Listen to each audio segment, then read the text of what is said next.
Eto na mga idol, tao bang inabot ng Northport Batang Pier dito sa Converge Fiverr Xers sa score na 107-99. 21 points kay Stockton, 17 points kay Winston, 12 points naman kay Hobson.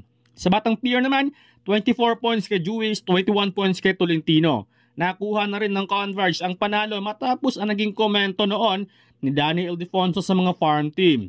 Well, matapos na naging laban sa Northport ay nagkainitan pa nga sina Danny Ai at Northport Team Governor Eric Arijola. Hindi kasi nagustuhan ni Danny ang hindi pakikipagkamay ni Arijola kay Danny. Pero pagbalik sana nila ay tila ba may sinabi etong si Danny Ai na hindi nga nagustuhan ni Arijola.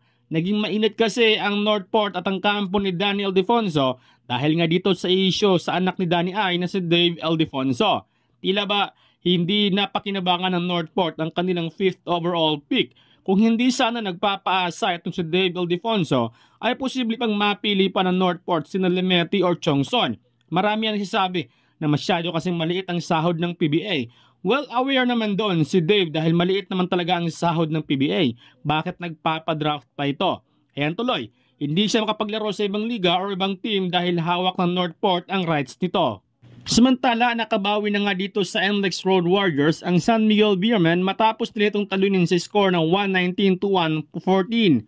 CJ Perez 24 points, 17 points kay Fajardo at Lassiter habang 16 points naman kay Sheldon Mack. Sa NLEX naman 24 points kay Boldic, 18 points kay Miranda.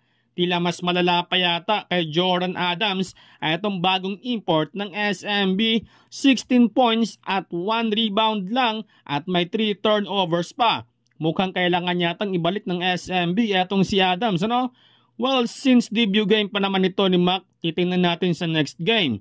Mag-i-improve kaya ito dahil kung hindi, mukhang may paglalagyan ito.